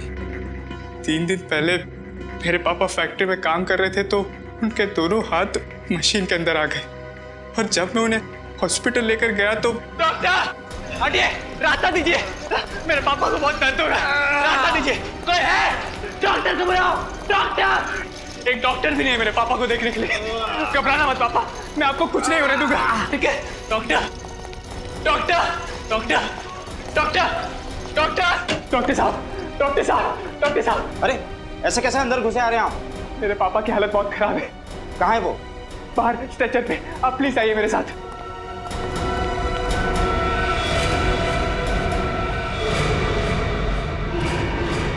कहाँ है आपके पिताजी? यहीं पे तो थे, कहाँ चले गए? ये कैसा मजाक है? ये मजाक नहीं डॉक्टर साहब, यहीं पे तो थे। मैं भी उन्हें स्ट्रेचर पे लाया था। पापा, पापा, पापा। नर्स, मेरे पापा कहाँ हैं? मैं अभी उन्हें स्ट्रेचर पे लेके आया। नहीं, मैंने नहीं देखा आपके पापा को। नहीं देखा, नहीं देखा। पापा, भाई साहब, मेरे पापा कहाँ हैं? हाँ, मेरे पापा कहाँ हैं? मुझे क्या पता? नहीं पता। कहाँ गए मेरे पापा? पापा, पापा, पापा। कौन से हॉस्पिटल में गए थे आप? RK hospital. RK hospital? Sir, ये तो वही हॉस्पिटल है ना जिसके मॉर्ग में किरण की लाश रखी गई थी? कहीं इन दोनों बातों का आपस में कोई संबंध तो नहीं? R K hospital. सालुंके, तरीका सालुंके कहाँ है? हाँ सर, सालुंके सर, वो एक्चुअली सर। एक्चुअली वो कहाँ है? सालुंके कहाँ है? सर दरअसल बात यह है कि मैं क्या कह रही थी। कहाँ है सालुंके? कुछ गड़बड़ की है क्या उसने? नहीं, ऐसा कुछ नहीं है। ऐसा कुछ नहीं है? वहां क्यों देख रही हो? सालुंके? सर वहाँ पे मत जाइए, वहाँ पे कोई नहीं है। सालुंके, सालुंके, ये क्या बचपना है? नहीं, कुछ नहीं। वो मैं क्या मैं क्या? हाँ? जरूर कुछ गड़बड़ की है तूने। नहीं, गड़बड़ कुछ नहीं की बस। तो फिर ऐसे छुप के क्यों बैठा? मैं निकलता हूँ, बाहर निकलता हूँ, लेकिन एक शर्त है। अरे फिर बचपना? तुम मुझे कुछ कहोगे नहीं? तू पहले बाहर आ। हाँ, निकलता हूँ, निकलता हूँ। क्या हुआ बता? क्या गड़बड़ की है तूने? नहीं, गड़बड़ कुछ नहीं की है बॉस। मैं तुम्हें कुछ बताना चाहता हूँ। क्या बताना चाहता है? बॉस, वो जो उंगली है, हाँ, वो उंगली एक लड़की की भी है और एक आदमी की भी है। क्या कहा तूने? ये उंगली एक लड़की की भी है और एक आदमी की भी? हाँ। क्या बात कर रहे हैं साड़ू साहब? एक उंगली तो एक ही इंसान की हो सकती है ना। अब ये उंगली एक आदमी और एक लड़की दोनों की कैसे हो सकती है? वो इसके रजत, ये पूरी की पूरी उंगली है तो पुनीत जी की, लेकिन उस पर जो नाखून लगा हुआ है वो है किरण का। ये उंगली है पुनीत की, पर नाखून लगा है किरण का। मतलब तुम्हारे कहने का मतलब है कि नेल ग्राफ्टिंग किया है? एग्जैक्टली बॉस, यही मैं कहना चाहता हूँ बॉस। ये जो उंगली थी ये कुचली हुई थी और इस कुचली हुई उंगली पर किसी का नेल ग्राफ्ट किया गया है। नेल ग्राफ्टिंग का मतलब है अगर नाखून टूट जाए तो उसकी जगह पे ऑपरेशन के जरिए किसी और का नाखून लगवाना। अरे वाह, आज सूरज किधर से निकला भाई? आप मेरी इंसल्ट कर रहे हैं? अरे नहीं, सड़ुखे, किसी भी ग्राफ्टिंग में, मेरा मतलब है ऑर्गन ग्राफ्टिंग में। चलो हम नेल ग्राफ्टिंग समझते हैं। अगर उंगली आदमी की है तो उसके ऊपर नाखून लगेगा आदमी का ही, और अगर लड़की की उंगली है तो उस पर नाखून लगेगा लड़की का, है ना? नहीं तो ये रिजेक्ट हो सकता है। बिल्कुल। तो फिर ये क्या है? वही तो मैं भी सोच रहा हूँ बॉस, ये क्या है? ये किस अनाड़ी डॉक्टर ने किया है? ऐसा तो कहीं होता ही नहीं है। मगर जो कुछ भी हुआ है आरके हॉस्पिटल में ही हुआ है, क्योंकि पुनीत भी गया था आरके हॉस्पिटल में और किरण की लाश भी मॉर्ग में थी आरके हॉस्पिटल में। तो गड़बड़ जो कुछ भी है उस आरके हॉस्पिटल में ही है। जी कहिए। मैं सीआईडी से हूँ। पुनीत जी के बारे में आपसे कुछ पूछताछ करनी है। पुनीत? कौन पुनीत जी? राहुल के पिताजी। ये राहुल, कुछ याद आया आपको? ये अपने पिता के इलाज के लिए आपसे विनती करता रहा और इसी बीच पुनीत जी हॉस्पिटल से गायब हो गए। अच्छा, राहुल के पिताजी, इनकी बात कर रहे हैं आप? सर, वो हॉस्पिटल से कहाँ चले गए किसी को कुछ पता नहीं चला। कमाल है, कैसा हॉस्पिटल है ये? एक घायल मरीज यहाँ से गायब हो जाता है और किसी को कुछ पता नहीं चलता। सर, पहले तो मुझे लगा कि वो मजाक कर रहा था, लेकिन जब बाद में पता चला तो सचमुच सर मुझे बहुत बुरा लगा। नहीं साहब, मैंने नहीं देखा। वो आदमी कहाँ गया? तुमने कुछ देखा कैसे नहीं? एक आदमी हॉस्पिटल से अचानक गायब हो जाता है और तुम कहते हो कि तुमने कुछ देखा ही नहीं। पुनीत जी के हाथों से खून बह रहा था, वो दर्द से करा रहे थे और किसी ने कुछ देखा ही नहीं। कमाल है साहब, मैं बिल्कुल आपसे सच कह रहा हूँ। मैंने उन्हें अंदर आते हुए तो देखा था, पर बाहर जाते नहीं। वो इस गेट से बाहर नहीं गए। अगर इस गेट से बाहर नहीं गए तो क्या हॉस्पिटल में कोई और भी रास्ता क्या बाहर निकलने का? हाँ साहब, शायद वो दूसरे गेट से गए होंगे। दूसरे गेट से? अच्छा, उस गेट पे कोई वॉचमैन रहता है? जी साहब, वहाँ रघु नाम का वॉचमैन बैठता है। अच्छा, वो गेट किस तरफ है? साहब, उस तरफ है। तो आपने भी उस घायल आदमी को यहाँ से जाते हुए नहीं देखा? जी नहीं। कमाल है। एक्सक्यूज मी, मेरा नाम सारिका है। मेरे डॉक्टर राकेश के साथ अपॉइंटमेंट है नेल ग्राफ्टिंग के लिए। एक मिनट में। हेलो डॉक्टर, मैं सारिका आई आपसे मिलने के लिए। ओके डॉक्टर, आप जा सकती हैं। Thank you. यहाँ नेल ग्राफ्टिंग भी होती है? जी हाँ, नेल ग्राफ्टिंग होती है यहाँ पे। हो, लगता है पुनीत जी का ऑपरेशन यहीं हुआ होगा। आशा, कुछ पता चला? सर, नेल ग्राफ्टिंग का ऑपरेशन इस हॉस्पिटल में किया जाता है। इसका मतलब जो कुछ भी हुआ है इस हॉस्पिटल में ही हुआ होगा। हो सकता है सर। हाँ निखिल, ओके ठीक है, तुम हॉस्पिटल के पीछे वाले गेट पे रहो, मैं मिलता हूँ। तुम लोग जरा नेल ग्राफ्टिंग एक्सपर्ट से बात कर लो, मैं अभी आता हूँ। हाँ निखिल। सर, ये रघु हैं, उस दिन गेट पे ड्यूटी पे यही थे, अभी सो रहे हैं। सर, लगता है हमारे देश के आधे वॉचमैन को ही बीमारी है ड्यूटी पे सोने की। ये बीमारी कम हो जाएगी तो जुर्म भी कम हो जाएंगे। उठाओ इसे। हट हट। क्या यार, इतना अच्छा सपना देख रहा था, तुमने बेवजह जगा दिया। अच्छा, क्या देख रहे थे सपने में आप? देख रहा था मैं हमारे देश के क्रिकेट टीम का कैप्टन बन गया। मैच चल रहा है और आखिरी बॉल पर जीतने के लिए 6 रन चाहिए। मैच खत्म। सीआईडी। माफ करना साहब, ड्यूटी पे सोता है? सोने की पुरानी बीमारी है साहब, छूटती नहीं। अगर फिर से ड्यूटी पे सोया ना तो सीधा जेल में जाएगा, समझा? नहीं साहब, दोबारा ऐसी गलती नहीं करूंगा। अच्छा ये बता, अभी 2-4 दिन पहले इस गेट से किसी बुजुर्ग आदमी को जाते हुए देखा जिनके दोनों हाथ से खून बह रहा था? हाँ साहब, उसे कैसे भूल सकता हूँ मैं। कहाँ जा रहे हैं? अपना इलाज करवाइए ना। अरे बीमारी फैल सकती है। मुझे बहुत बुजुर्ग का याद आ गया। मैं बाद में आऊंगा। उसके बाद वो दाएं तरफ की ओर चला गया था। दाएं तरफ? दाएं तरफ क्या? दाएं तरफ शायद ऑटो स्टैंड की तरफ चला गया होगा वो। इधर आगे ऑटो स्टैंड है क्या? हाँ साहब। ठीक है, चलो देखते हैं। अरे सुनो, यहाँ इधर पीछे हॉस्पिटल से 2-3 दिन पहले एक आदमी आया था जिसके दोनों हाथ से खून बह रहा था। उसको तुमने देखा था क्या? नहीं, मैंने नहीं देखा। अरे सुनो भाई साहब, ये सामने वाली हॉस्पिटल से 2-3 दिन पहले एक आदमी आया था जिसके दोनों हाथों से खून बह रहा था। कहीं छोड़ा उसे अपने ऑटो में? अरे सुनो भाई साहब। जी साहब। ये सामने वाले हॉस्पिटल से 2-3 दिन पहले एक आदमी आया था जिसके दोनों हाथों से खून बह रहा था। उसे आपने अपने ऑटो में कहीं छोड़ा क्या? जी साहब, याद आया। मैंने तो उसे अपने ऑटो में बिठाया था साहब। उसके दोनों हाथों से इतना खून बह रहा था कि मेरी ऑटो के अंदर चारों तरफ खून ही खून हो गया और शाम को मुझे ऑटो धोना भी पड़ा अपना।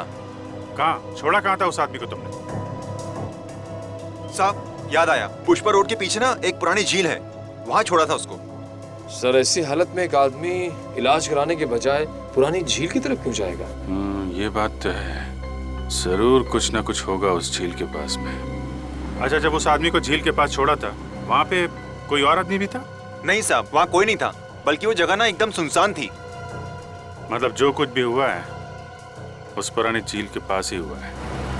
शायद किसी ने पुनीत को मार के उसमें डाल दिया और फिर उसकी उंगली उस झील के अंदर मछली के पेट तक पहुंच गई। मुझे कल तक तुम सबके असाइनमेंट्स चाहिए, ओके? सर प्लीज एक हफ्ता और दे दीजिए। नो जिमी, जिंदगी में डेडलाइन की कुछ अहमियत होती है, उसका पालन करना सीखो। अरे आप लोग? जी हम लोग सीआईडी से। सीआईडी? जी हाँ, सीआईडी। तुम लोग जाओ। Okay sir. कहिए, मैं आपकी क्या मदद कर सकता हूँ? इस हॉस्पिटल में नेल ग्राफ्टिंग एक्सपर्ट आप ही हैं ना? जी हाँ। तो आप ये बताएंगे कि किसी आदमी की उंगलियों पे औरत के नाखून लगाए जा सकते हैं? वैसे तो लगाए जा सकते हैं, लेकिन ऐसा कोई करता नहीं। हम यहाँ लड़के के हाथ में लड़के के और लड़कियों के हाथ में लड़कियों के ही नाखून लगाते हैं। तो फिर आपने पुनीत के हाथों पर किरण के नाखून क्यों लगाए? कौन पुनीत और किस किरण की बात कर रही हैं आप? हम इस पुनीत और इस किरण की बात कर रहे हैं। ये पुनीत है और ये किरण। कुछ याद आया आपको? अरे ये तो... जी हाँ, लाश की फोटो है। नहीं, मैं इन दोनों में से किसी को नहीं जानता। देखिए, आप झूठ मत बोलिए। ये पुनीत है जो अपने बेटे के साथ यहाँ पे आए थे, इनका एक्सीडेंट हुआ था। और ये किरण जो आपके हॉस्पिटल के मॉर्ग रूम में थी। देखिए, इस हॉस्पिटल में सैकड़ों मरीज होते हैं, मैं सबके नाम तो याद नहीं रख सकता। मैं आपके सवाल के जवाब में इतना ही कहूंगा कि मैंने ऐसी नेल ग्राफ्टिंग कभी नहीं की। आपने नहीं किया तो इस हॉस्पिटल में किसी और ने किया होगा। मगर मेरे अलावा कोई भी डॉक्टर इस हॉस्पिटल में नेल ग्राफ्टिंग करना जानता ही नहीं। लेकिन आपके स्टूडेंट्स तो जानते हैं ना? मेरे स्टूडेंट्स? जी हाँ, आपके स्टूडेंट्स। उनका नाम नंबर चाहिए हमें। नाम और नंबर? जी हाँ। क्यों? उनकी खातिरदारी जो करनी है, और उसके लिए उन्हें ब्यूरो ले जाना होगा। देखिए, हमें अच्छी तरह से पता चल चुका है कि मिस्टर पुनीत की नेल ग्राफ्टिंग तुम में से किसी ने की है। बताओ, किसने की है? सर, हम लोग तो स्टूडेंट है, पढ़ाई करते हैं, हम ऐसे क्यों करेंगे? जीके हॉस्पिटल के नेल ग्राफ्टिंग सर्जन का कहना है कि उन्होंने इस तरह की नेल ग्राफ्टिंग बिल्कुल नहीं की। तो बचते हैं सिर्फ आप लोग। बोलिए, आप में से कौन है जिसने ये नेल ग्राफ्टिंग की? कौन है जिसने किरण की उंगलियों के नाखून पुनीत जी को लगाए? सर, अगर हमें नेल ग्राफ्टिंग करनी होती तो हम लड़की के नाखून पुनीत जी को क्यों लगाते? ये तो हमारे उसूलों के खिलाफ है सर। वो इसलिए क्योंकि उस वक्त किरण की लाश भी तुम्हारी हॉस्पिटल के मॉर्ग रूम में पड़ी हुई थी। तुम लोगों ने सोचा कि क्यों ना किरण के ही नाखून लगा दिए जाए। अरे क्या हुआ? तुम्हें तो बड़े पसीने आ रहे। लो, पहुंच लो।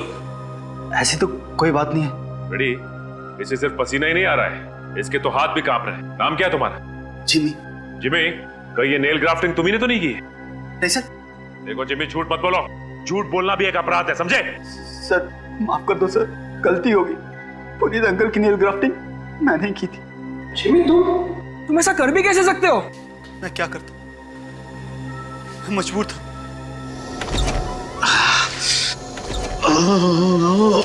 ओह नो, ये कैसे हुआ?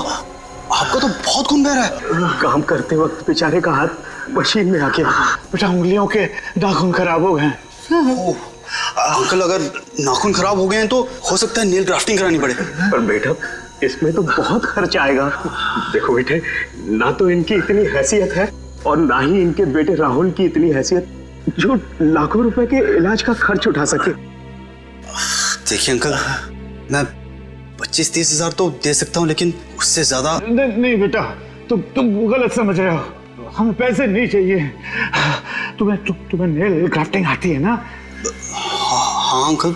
बस बेटा, हम ये चाहते हैं कि तुम मेरी उंगलियों को नाखून लगा दो। नहीं अंकल, आप तो जानते हैं ना कि मैं पढ़ाई कर रहा हूँ, और अंकल मुझे ये सब करने की अनुमति नहीं है।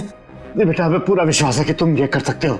नहीं अंकल। हाँ बेटा, और फिर तुम डॉक्टर लोगों की भलाई के लिए तो बन रहे हो ना? हाँ अंकल, पर मना मत करना। अगर मेरा हाथ बेकार हो गया तो फिर मैं खर्चा कैसे चला पाऊंगा बेटा? ठीक है अंकल, मैं आपके लिए करूंगा, लेकिन अभी नहीं, रात को। और आप लोग पिछले दरवाजे से आना प्लीज अंकल। इसके बारे में किसी को पता ना चले। नहीं बेटा, किसी को भी पता नहीं चलेगा। इस बारे में राहुल को भी मत बताना। ठीक है अंकल, आप अपना ख्याल रखना। शुक्रिया बेटा। सर, पुनीत अंकल राहुल को ये बात इसलिए नहीं बताना चाहते थे क्योंकि वो जानते थे कि इलाज के लिए पैसा ना होने की बात सुनकर राहुल बहुत उदास हो जाएगा, डिप्रेस हो जाएगा। फिर भी तुमने ये गलत काम किया है। अपने डॉक्टरी ज्ञान का गलत फायदा उठाया तुमने। सर मैं क्या करता, जिन हाथों ने मुझे बचपन में झूला झुलाया, चोट लगने पर मरहम लगाया, सर जिन हाथों ने मुझे भूख लगने पर खाना खिलाया, उन हाथों को खून से लहूलुहान कैसे छोड़ देता? सर मैं पुनीत अंकल के साथ ऐसा कैसे कर सकता था सर? ठीक है, फिलहाल आप लोग जा सकते हैं। जरूरत पड़ने पर हम आपको फिर बुलाएंगे। जी सर। पुनीत जी हॉस्पिटल से सीधा पुरानी झील की तरफ गए थे। उन्हें अब झील के आसपास ही तलाशना होगा।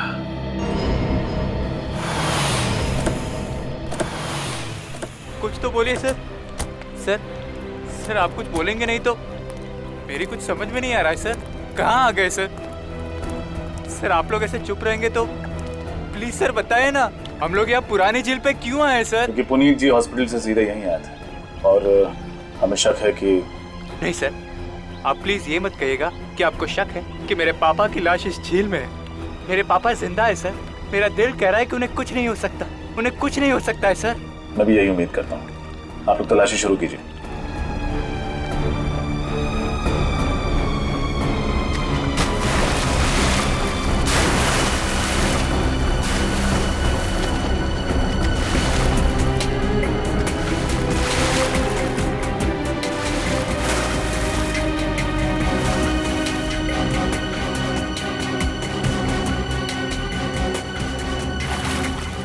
कुछ मिला क्या? सर कुछ भी नहीं है। मैंने कहा था ना सर, मेरे पापा बिल्कुल ठीक है। पापा बिल्कुल ठीक है। देखो राहुल, जब तक अच्छी से तलाशी नहीं ले लेते कुछ कहा नहीं जा सकता। ढूंढो और ढूंढो। सर चाकू मिला है। चाकू लेके आओ।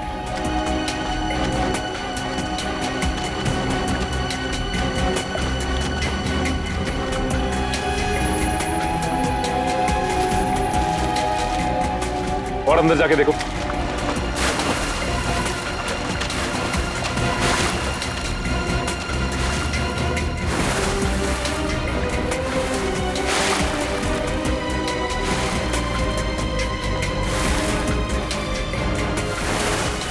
सर यहाँ लाश है सर। लाश? लाश? लाओ बाहर लेके आओ। ए जल्दी आओ। चलो पकड़ो, लाश निकालो।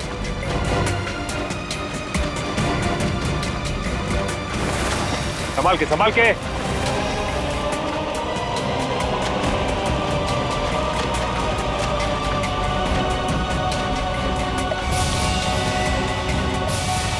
पापा! पापा! ये नहीं हो सकता, आप मुझे छोड़ के नहीं जा सकते। संभालो अपने आप को। वादा कीजिए सर, जिस इंसान ने मेरे सर से मेरे पापा का साया हटाया है, आप उसे जिंदा नहीं छोड़ेंगे। प्लीज वादा कीजिए सर। मैं वादा करता हूँ, जिसने भी पुनीत जी की हत्या की है उसे सिर्फ और सिर्फ फांसी होगी।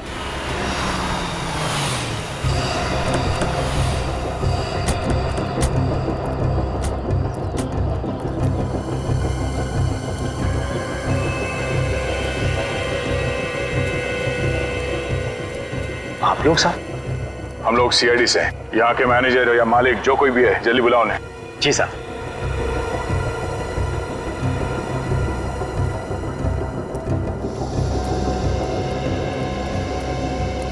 क्या हुआ साहब? मैं इस फैक्ट्री का मालिक हूँ, हरीश, और ये है यहाँ के मैनेजर दिलीप। मिस्टर हरीश, आपके फैक्ट्री में पुनीत नाम का एक आदमी काम करता था। हमें उसकी लाश पुरानी झील में से मिली है। लाश? जी हाँ, लाश। जिस दिन उसकी मौत हुई ठीक उसी दिन आपकी फैक्ट्री में काम करते हुए उसका हाथ किसी मशीन में आ गया था ना? हाँ साहब, आया था साहब। लेकिन साहब इसमें मशीन की कोई गलती नहीं है। पुनीत खुद ही बहुत लापरवाही से काम करता था साहब। बिल्कुल नहीं साहब, हमने पुरानी मशीनें बदलने के लिए इन्हें कई बार कहा, इन्होंने एक भी नहीं सुनी। अब इसका नुकसान तो हम मजदूरों को उठाना पड़ता है साहब। साहब ये झूठ बोल रहा है। मेरे पास सारी मशीनों की रसीदें हैं, आप खुद चेक कर लीजिए। मशीनों को ज्यादा साल नहीं हुए। वो तो हम बाद में देख लेंगे। फिलहाल हम लोग यहाँ पे पुनीत के खून के बारे में जानने आए हैं। क्या पुनीत का खून हुआ? हाँ, खून। पहले किसी ने पुनीत को चाकू से मारा और फिर उसकी लाश को झील में फेंक दिया। पर साहब ऐसा क्यों करेगा कोई? और पुनीत की किसी के साथ कोई दुश्मनी भी नहीं थी। दुश्मनी थी ना, इस गगन के साथ। मुझसे? हाँ साहब, इस गगन ने पुनीत से 5,000 रुपए लिए थे और उसके बार बार समझाने के बावजूद भी ये उसके पैसे वापस नहीं कर रहा था। ये सच है साहब कि मैंने 5,000 रुपए पुनीत से उधार लिए थे, मगर 5,000 रुपयों के लिए मैं पुनीत का खून क्यों करूंगा? क्यों नहीं? तुमने सोचा होगा कि पुनीत को मारकर वो पैसे वापस लौटाने ही नहीं पड़ेंगे। ये क्या बकवास है, सरासर झूठ है साहब। मैंने इनके ऊपर इल्जाम लगाया ना साहब, तो ये लोग उल्टा मुझे ही फंसा रहे हैं साहब। अच्छा, पहले ये बताओ कि जब पुनीत गायब हुआ उस दिन उसका बर्ताव कैसा था? साहब वो काफी परेशान सा था और घबराया हुआ था साहब। परेशान था, घबराया हुआ था, क्यों? उसकी वजह तुमने जानने की कोशिश नहीं की? हाँ, मैंने उससे कई बार जानने की कोशिश की, लेकिन उसने मुझे कुछ नहीं बताया। आप लोगों को मालूम है पुनीत की परेशानी की वजह क्या थी? साहब पक्का तो नहीं मालूम, मगर शायद वो रमेश जी की वजह से परेशान होंगे।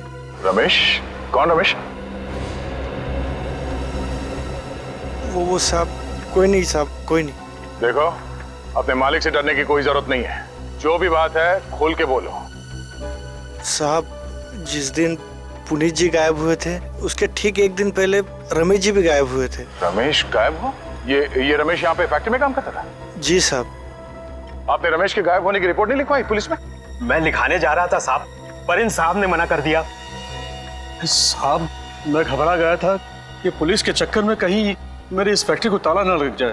ताला तो अब भी लगेगा आपके फैक्ट्री में। विनीत, फैक्ट्री को सील कर दो। यहाँ तब तक काम नहीं होगा जब तक हम इस केस के जड़ तक नहीं पहुंच जाते, समझे? अरे साहब ऐसा मत कीजिए, इस फैक्ट्री से कई मजदूरों के घर चलते हैं। क्यों मालिक, आज हमारे घरों की बड़ी फिक्र हो रही है। नहीं गगन, तुझे तो मैं बाद में देख लूंगा। हाँ देख लेना। जरूर इस पुनीत के खून का राज रमेश के साथ जुड़ा हुआ है। तो ये बात तो पक्की है कि ये उंगली पुनीत की है। हाँ बॉस, और ये बात भी पक्की है कि इसका खून इसी चाकू से हुआ है जो आपको झील में मिला था। कुछ नई बात बता सालूंगी। नई बात बताने के लिए बुलाया। आओ, ये देख रहे हो क्या है? पानी। फ्रेडी सर, पानी के ऊपर तैरता हुआ कुछ नजर आ रहा है? तेल? बिल्कुल, और ये तेल मिला है मुझे पुनीत जी के पेट में। मतलब समझते हो इसका फ्रेडी?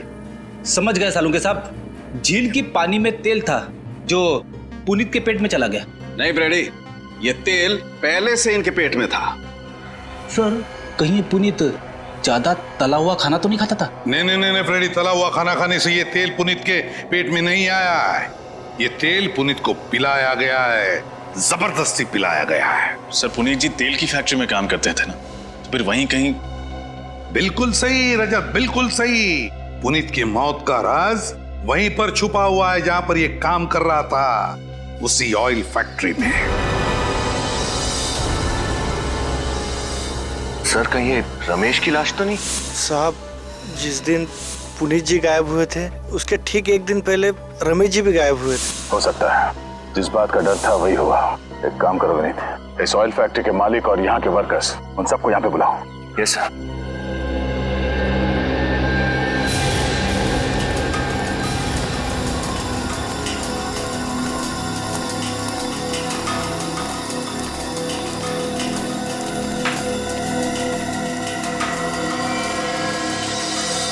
साहब, ये तो रमेश है।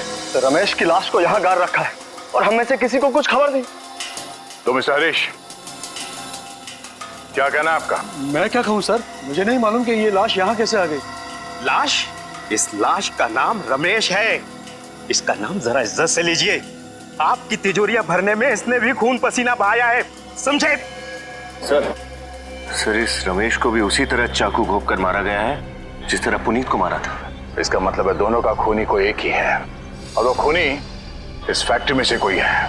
नहीं साहब, हम में से कोई रमेश जी को क्यों मारेगा? ये तो हमारे दोस्त थे। कौन किसका दोस्त था और किसका दुश्मन बहुत जल्द पता चल जाएगा। वो कैसे? आज शाम 7 बजे MI रोड पे एक गवाह खूनी का नाम बताने वाला है। उसने खुद पुनीत का खून होते हुए देखा है। क्या? जी हाँ। बस आज शाम तक का इंतजार है, फिर पता चल जाएगा खूनी कौन है और वो होगा सलाखों के पीछे। अरे तुम? हाँ मैं। तुम जिंदा हो? तुमको क्या लगा मैं मर गया? ये सब बुलेट प्रूफ जैकेट का कमाल है। ये देखो।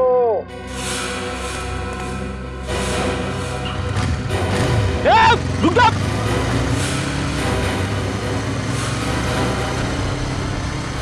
रुक जा! सर, जल्दी जल्दी!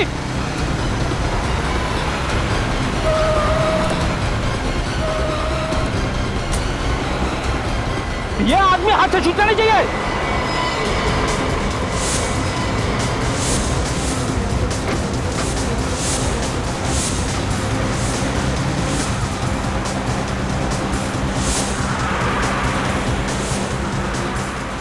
सर, ये तो हाईवे की तरफ भाग रहा है।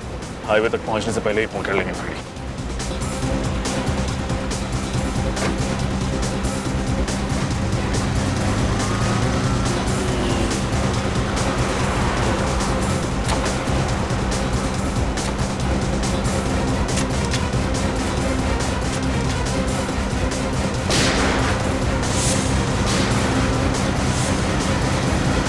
तेरी तो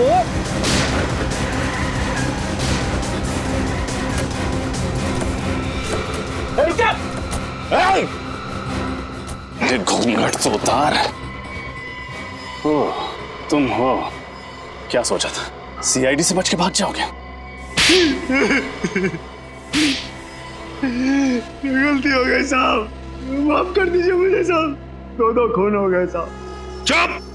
दो खून करने को तुम गलती कहते हो? गलती? बहुत बड़ा जुर्म किया है तुमने।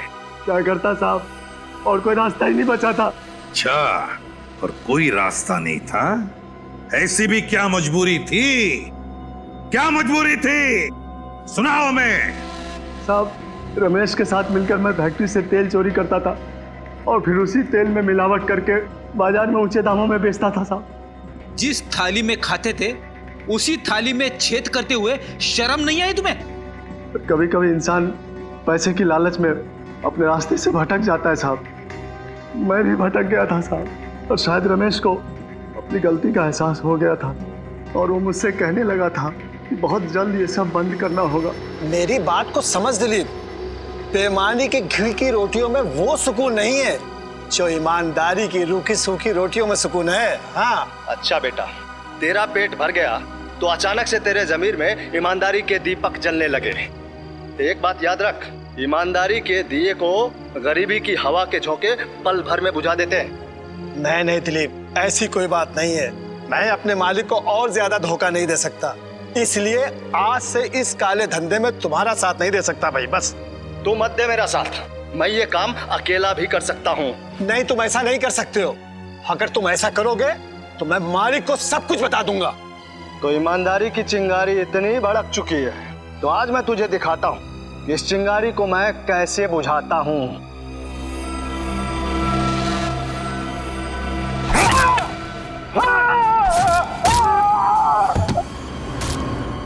चलो ले चलो इसे, ले चल।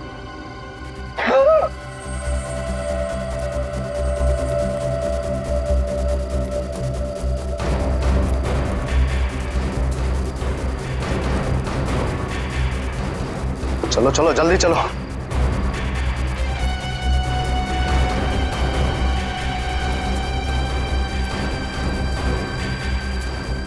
संभालो संभालो संभालो, जल्दी आ जाओ, जल्दी जल्दी करो, कोई देख ना ले।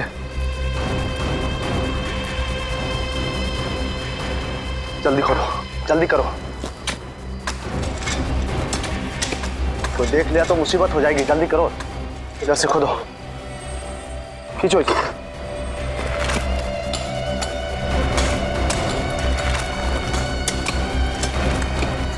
उठाओ,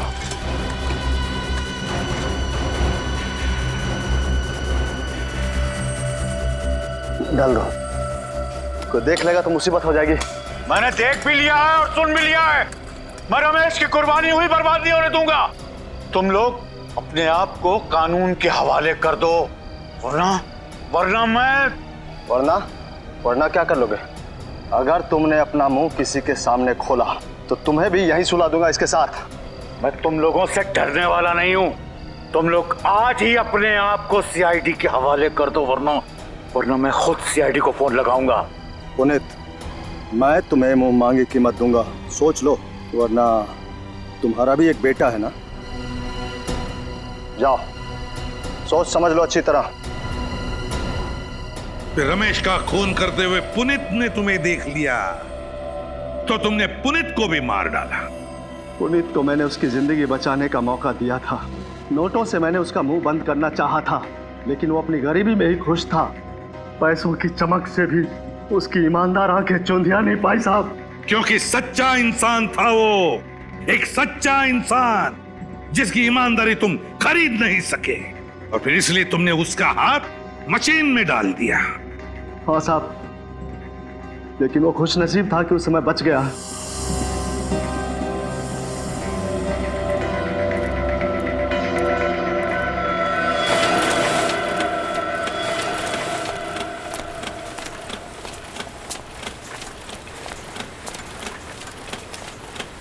पुनीत, तो फिर क्या सोचा तुमने? सोच लिया मैंने, मैं सीआईडी के पास जाऊंगा। जब सोच लिया है तो फिर काम पे लग जाओ। क्या कर रहा है? ये क्या हो रहा है?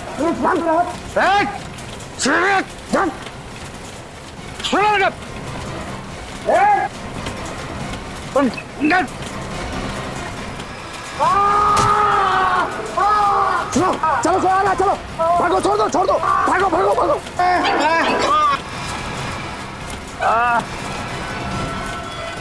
अरे पुनीत, कैसे हो गया भाई? पुनीत मैं राहुल को फोन लगाता हूँ। पुनीत जी, राहुल, तुम्हारे पापा का हाथ मशीन में आ गया बेटा। हम सब संभाल रहे बेटा, तुम जल्दी आ जाओ बेटा। और तुम उसके पीछे पीछे हॉस्पिटल तक पहुंच गए, इस मौके की तलाश में कि कब उसे मार सको। हाँ साहब, और वो मौका मुझे मिला पुरानी झील के पास, जहाँ पुनीत आया था वो चाकू लेने, जिस चाकू से मैंने रमेश का खून किया था, और वो चाकू लेकर आपके पास आने वाला था। इसीलिए मैंने उसी चाकू से उसका भी खून कर दिया, और फिर सबक सिखाने के लिए मैंने उसके मुंह में वही तेल डाल दिया। छोड़ दे, नीचे ले इसको, नीचे बिठा, मुंह खोल इसका।